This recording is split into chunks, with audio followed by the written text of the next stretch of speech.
Hi. Listen, I know I'm late, but I just finished taping my show. What's going on?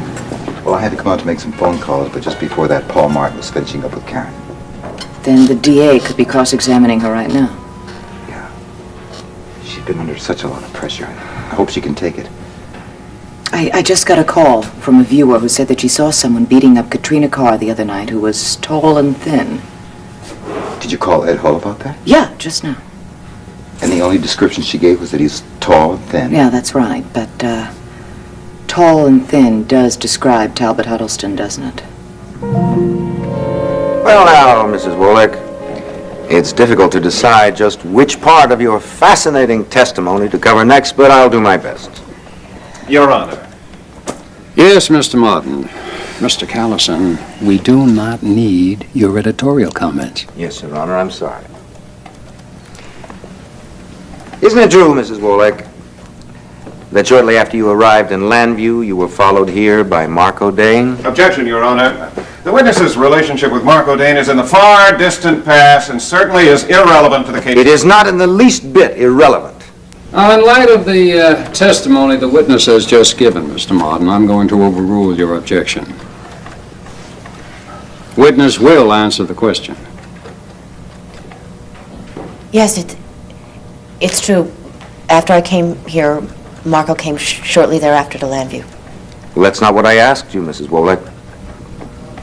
Isn't it true that he followed you here with the express purpose of getting even with you for what you did to him in Denver?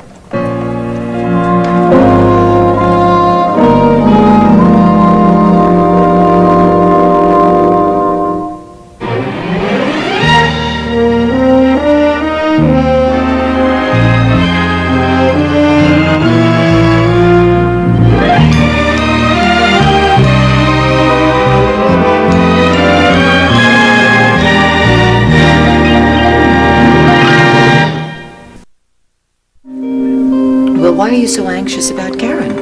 I mean, she only has to testify as to what she saw in the post office. Well, it was tough for her, Pat, to admit that she knew Marco before she came to Landview.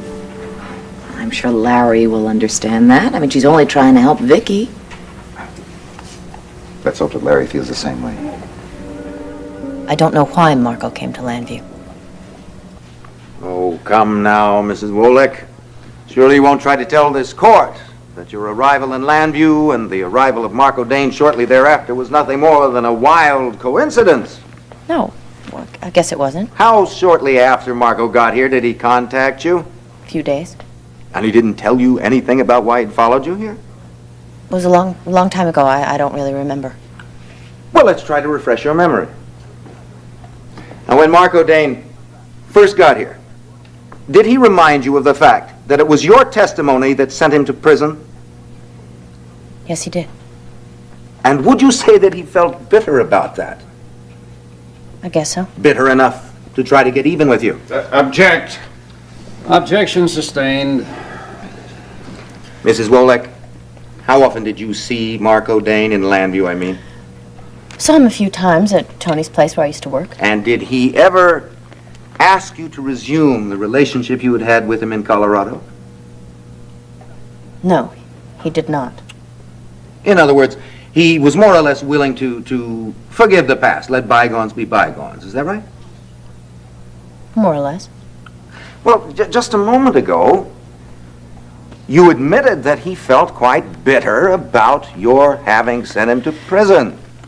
Yeah, well, I guess that was when he first came here. Oh, but after that, he mellowed and you became good friends again. No, we did not become good friends. Well, I'm getting just a little bit confused, Mrs. Wolek. What exactly was your relationship with Marco Dane here in Landview? We didn't have a relationship of any kind. I see. Now, let's go back for just a moment to something you said earlier on the stand. I am referring now to the night of December 15th, the night Marco Dane was killed. You received a telephone call from Katrina Carr, and according to your testimony, Katrina Carr said to you, something's happened to him meaning Marco Dane. Something really big. He's not going to bother anybody anymore. Have I quoted you accurately, Mrs. Wolek? Yes, that's what Katrina Carr said. Fine. Now, the first part of her testimony seems perfectly clear to me. Something's happened to him, something big. Obviously, she could have been alluding to Marco's death. But what did she mean when she said he's not going to bother anybody anymore? Marco was in the habit of bothering people. Bothering? How? Oh, I don't know. He'd just say the wrong thing to them. Uh-huh. Could you give us an example of what you mean? Well, I can't. Oh, come on now, Mrs. Wolek. There must be some example you can give us. Well, he was on an ego trip. He was in the habit of putting people down. You like to put people down, Mrs. Wolek, or kick them when they were already down? I really don't know what you mean. Well, I expect you will soon enough.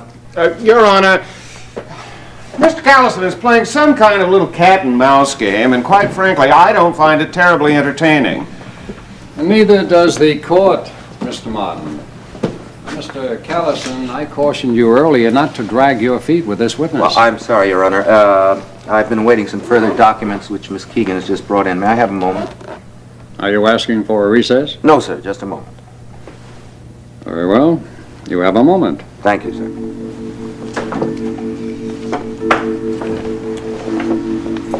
Paul, isn't there anything we can do? So far, she's okay. Yes, but you know where Callison is heading, don't you? Yes, I sure know where he's heading. Well, can't you stop him? But the only thing I can do at this point, Vicky, is just to slow him down a little bit. Unless he takes a wrong turn, he could, of course, but I certainly wouldn't hold my breath waiting for that.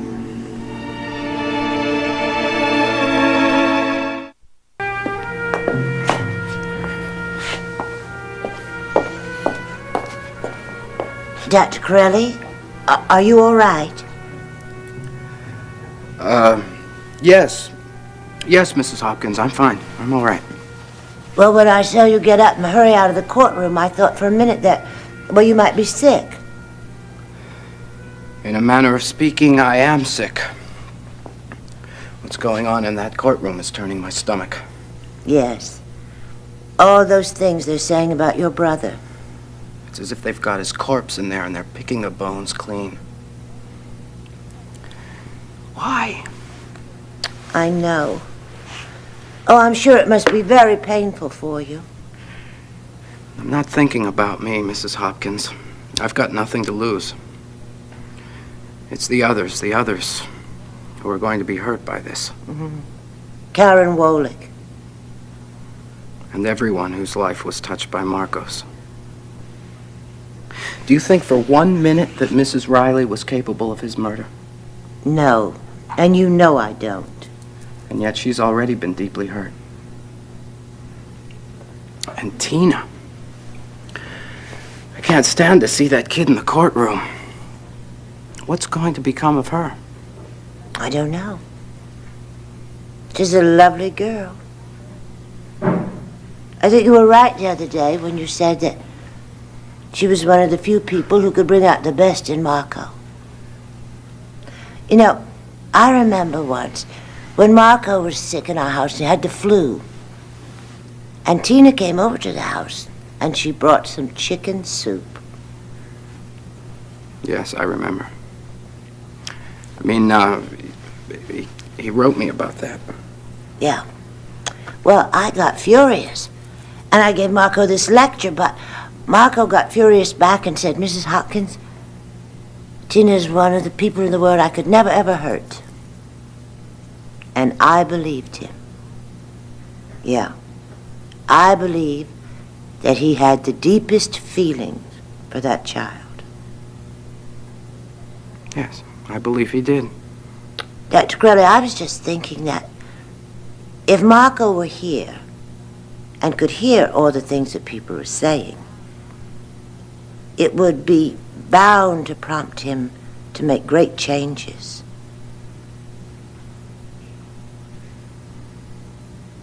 It's nice of you to say that, Mrs. Hopkins. I think we should get back inside. Yeah, of course. Thank you.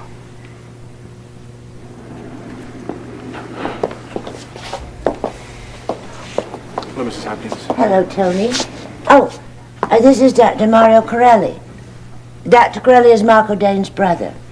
Oh, and this is Tony Lord, Vicky Riley's half-brother. Pleasure to meet you. Likewise. What's happening in there? Well, the district attorney was questioning Karen, but they've just taken a little break.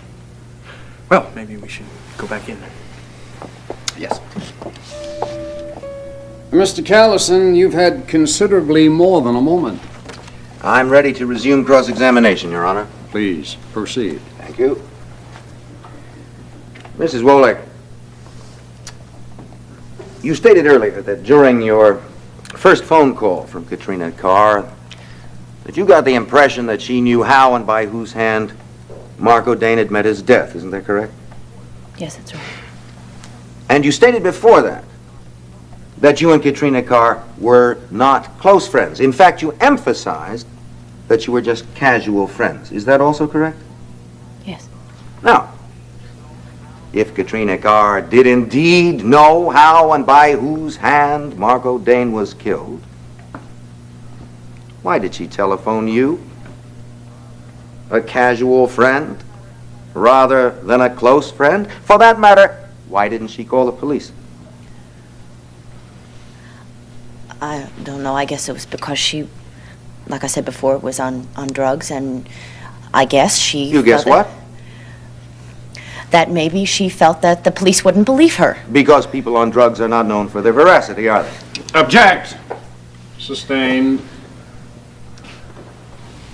Mrs. Wolek, do you know what Katrina Carr's relationship was with Marco Dane?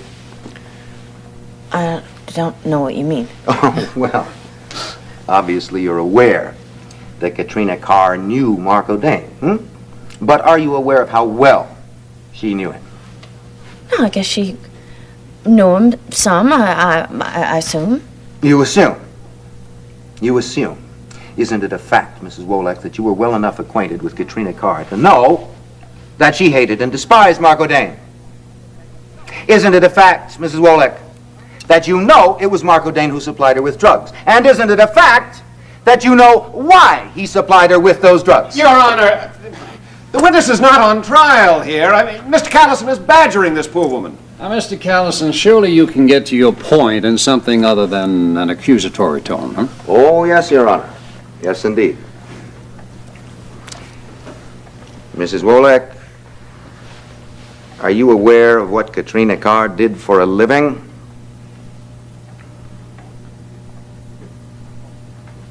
Did you hear the question? Yes. Then would you tell this court, please, what Katrina Carr did for a living? She had various jobs. I'm talking about her primary source of income. Do you know what that was? Very well, Mrs. Wolek. I will present you with a few facts that I have just had verified. Katrina Carr was a common prostitute.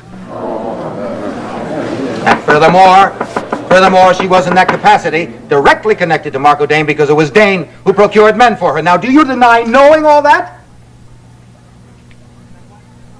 No. Then why did you omit that when you took the stand? Because I didn't think it had any bearing on what Katrina said! Oh, I see. Well, I believe the state will be able to show that it has considerably more bearing than you seem to think. But we'll get back to Miss Katrina Carr in just a little bit. Right now, I'd like to ask you some questions about another acquaintance of yours, namely Talbot Huddleston.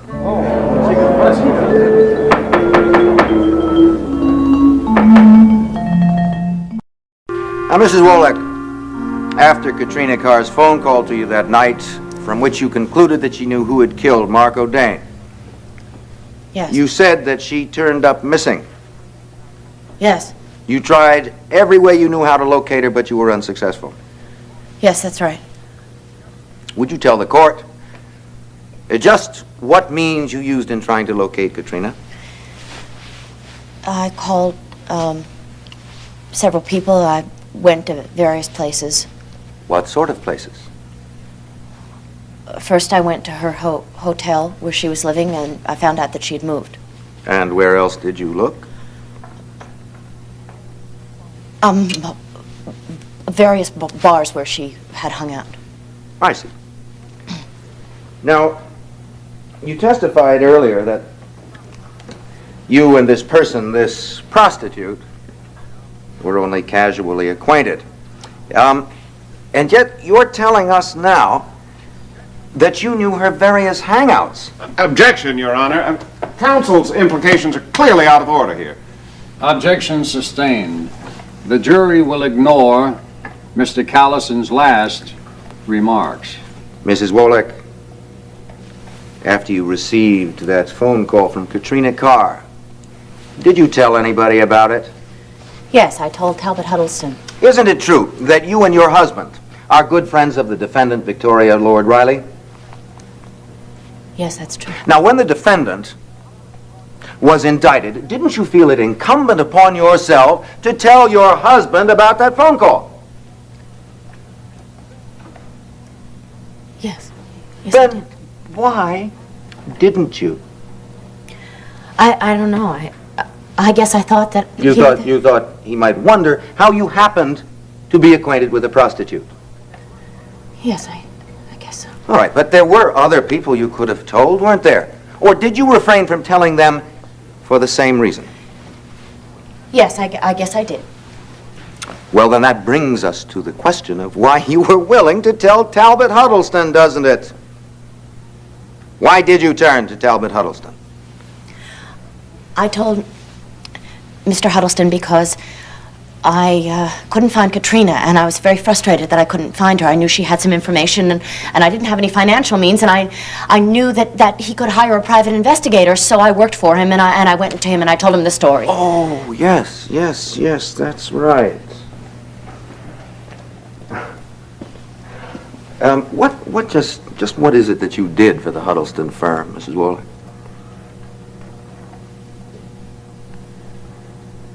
I modeled dresses.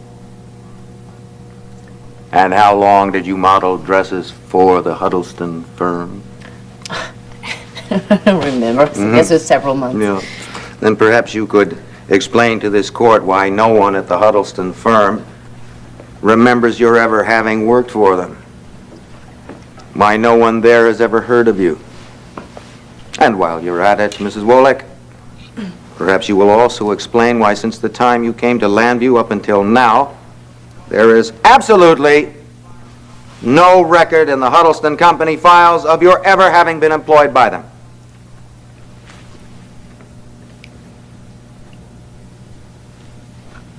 The court is waiting for your explanation.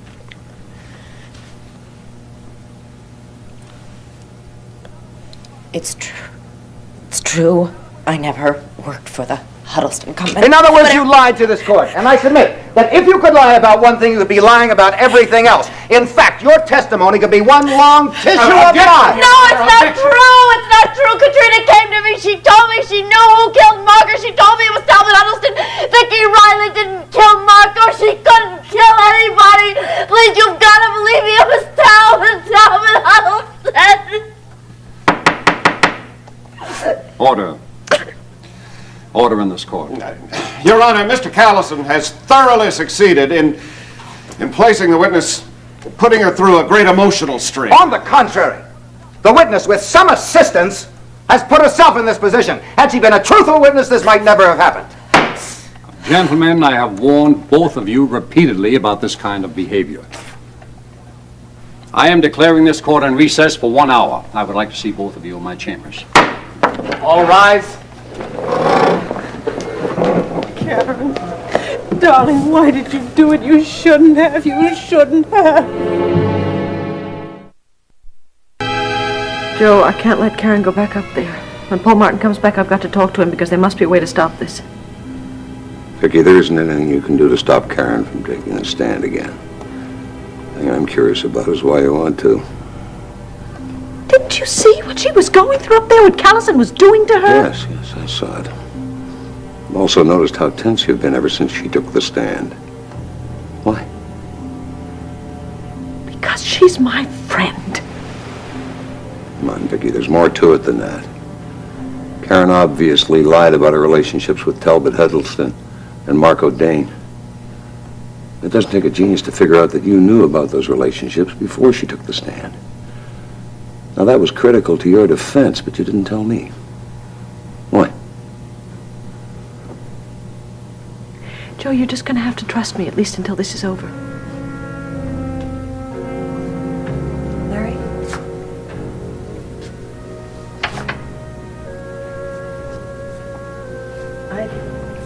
I don't know any more than you do. I don't know what to think or what to say. Well, even if we knew what to say, it might be a mistake. She hasn't finished testifying yet.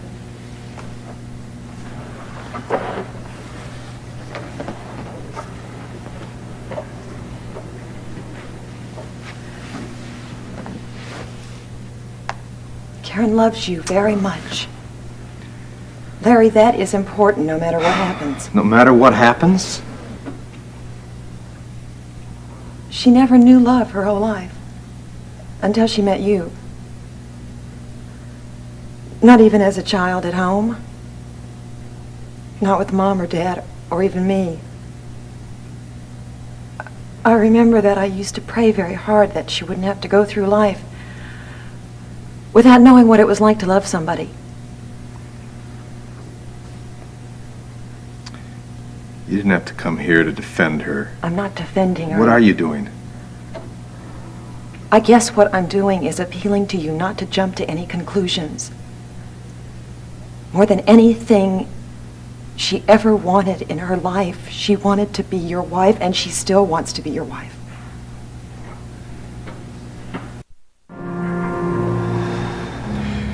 Greg, it's almost time to go back to the courtroom. Tina, I'm not even sure I want to go back. I know you don't, Greg, but we've got to. Tina, all my life, my father has been my idol. I've looked up to him. I've even wanted to be like him. And now I just don't even know anymore. I am so confused. Greg, if we don't go back in there, you're just gonna stay confused. Yeah, but you know what I'm thinking about? Thinking about all those times that my mother had been drinking, and she would accuse my father of cheating on her. And I just thought then it was because she'd had too much to drink. Well, I don't know. Greg, I know what you're going through. There was a time when I found out that my dad wasn't all I thought he was. It just about finished me. And I can only hope that nothing like that ever happens to you. Thank you for hoping. But Tina, you have the same doubts I do, don't you?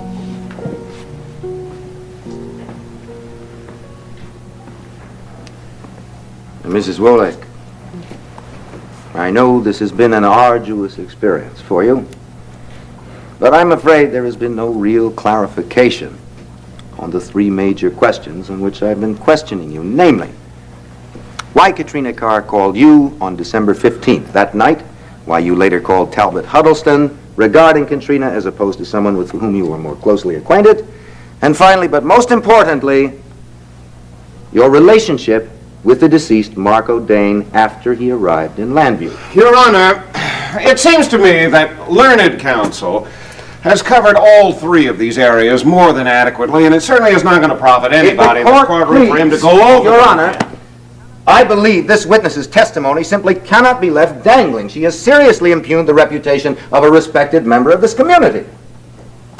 The court is in agreement, Mr. Callison. You may continue your cross-examination. Thank you, Your Honor. Now then, Mrs. Wolek, I would like to begin by disposing of the Huddleston matter once and for all. Now, just prior to the recess, you stated that Talbot Huddleston killed Mark O'Dane. Now, I think I can safely assume that you don't have any incontrovertible evidence with which to support that charge, or surely you would have presented it to us. Yes? Only Katrina Carr could prove that. But unfortunately, Katrina Carr is lying comatose in Landview Hospital and is therefore unable to do that. Am I right? Yes, you are right. Well then, perhaps you could tell us why you think Talbot Huddleston killed Mark O'Dane. I don't know what reason he may have had. Oh. Well, was he acquainted with Marco? Yes. How do you know that? I saw him several times at Marco's health club. I see. You were in the habit of going to the health club, were you? No, I was not in the habit of going to the health club. I happened to see him there. What, were you a member of the health club? No! Well, that was a rather emphatic no. If you weren't a member, why did you go there? Now, Mrs. Wolek, you did state earlier that you and Mark O'Dane were not on close terms, did you not? Yes. Mm-hmm. Then what earthly reason would you have for going to his health club? He called me. I went there a couple of times. He called you about what? I don't know. It was a long time ago. I don't remember. Oh, well, surely you must remember something. I mean, a man like that. This is a man who was an important part of your past, a man who followed you all the way to Landview. Now, I would think that if he asked you to come and see you about something in his office, you wouldn't easily forget what that something was. Marco had a sadistic streak. He enjoyed reminding me about the past. Reminding you? How? He would, he said he was never going to let me forget it. I think you can be a little more specific than that. In fact, isn't it true that Mark O'Dane was blackmailing you?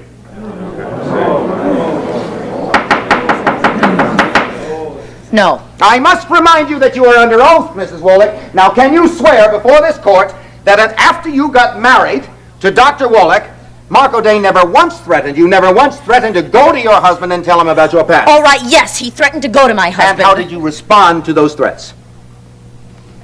I begged him not to go to Larry. No. Did you pay him to keep quiet? No, I did not pay him. I didn't have the financial means to pay him. And how did he respond to the fact that you refused to be blackmailed by him? He was very angry, but he never did go to my husband. Oh, in other words, he took pity on you, and out of the goodness of his heart, he left you off the hook. I don't know what was going on in his mind. I just know that he didn't go to my husband. Well, I beg to differ with you, Mrs. Wolek, but the state finds it difficult to believe that a man like Mark O'Dane, a man who came to Landview with the express purpose of getting even with someone, would suddenly find it in his heart to let that someone off the hook. As a matter of fact, I believe a man like Mark O'Dane would find a way to put that person on the hook, so to speak. Now, Mrs. Wolek, did you ever have occasion to meet with Mark O'Dane at places other than the health club? I told you before I saw him. Several times he came into Tony's place. Uh-huh. Any other places? Well, yes, I may have seen him walking downtown on the street. What about the Wallington Hotel? What? Oh, God, I can't watch this. Easy, please. Yes, Mrs. Wolek, the Wallington Hotel. Did you ever have occasion to meet Mark O'Dane there? I don't really know. You don't really know. When it suits you, Mrs. Wolek, there's a great deal that you don't really know. Objection, Your Honor. Objection sustained. Will you get on with it, Counselor? Very well, Your Honor, I will get on with it because I, too, believe that it's time the truth came out as to why this witness took the stand in the first place. Now then, Mrs. Wolek, you mentioned earlier that when you were looking for Katrina Carr, you first tried to reach her at her hotel. Is that right? Yes, that's right. What was the name of that hotel? The Wallington. We didn't hear you. What was that name? Would you speak up, please? The Wallington Hotel! Thank you. Now, I have here a police emergency report dated February 17, 1978. This report states that on said night, you were the victim of an assault in the alleyway behind the Riverette Bar. Do you recall that incident? Yes, I do. The report goes on to say that you stated it was an attempted rape. Yet when the police wished to question you further in order to pursue this matter, you told them that you simply wanted to drop the whole thing. Is that correct? Yes, that is correct. Why, Mrs. Wolek? Didn't you want to see justice done? Yes, I wanted to see justice done. It was a very traumatic experience for me. I wanted to forget all about it. Well, I'm sure it was a very traumatic experience. But was it really an attempted rape? You've got the police report right there. Yes. Yes, indeed I do. Mrs. Wolek, does the name Aldo Pearson mean anything to you?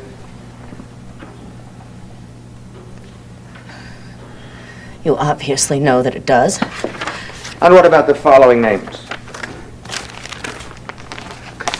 Roy Gladstone, Joel Diamond, Slim Jenkins, Bob Williams. You needn't go on, Mr. Callison. You have been acquainted with all of these men, haven't you? You obviously know that I have. I don't see why you have any reason to ask. I have a reason to ask because I believe the court and the jury has the right to know why you felt compelled to take the stand in defense of Victoria Riley and what your real relationship was with Marco Dane. Now, I could go on and on and on and on asking you questions, Mrs. Wolek, but it would make it a lot easier for everybody concerned if you would stop lying to this court. I am not lying. I came here to see justice done. Vicky Riley didn't kill anybody. Why can't you understand that? The innocence or guilt of Mrs. Riley will be determined by this jury, but not until you have been given all the facts. Now, isn't it a fact that there was a great deal more to your relationship with Marco Dane than you have admitted? Yes, yes, yes, yes, yes! All right, Mrs. Wolek. Will you now tell the court what that relationship was and what it had to do with Mrs. Riley, or shall I do it?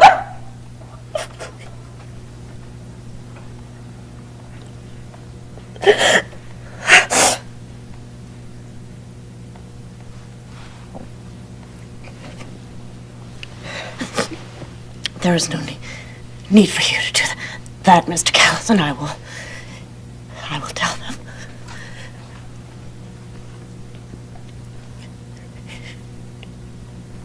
It is true. You are right. Marco Dane was blackmailing me. But not because of what he knew about your past. No, not because of what he knew about my past. He learned that I was. You were what, Mrs. Wolek? I was soliciting men.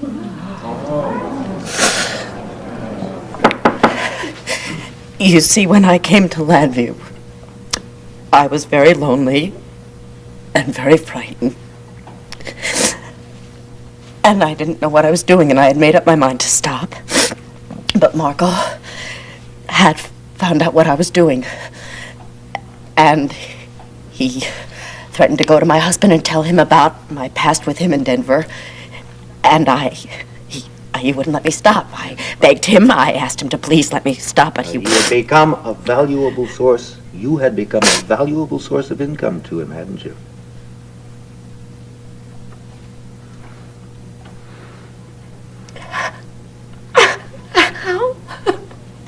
How much more do you want, Mr. Callison?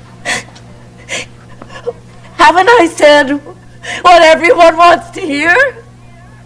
What you want everyone to hear?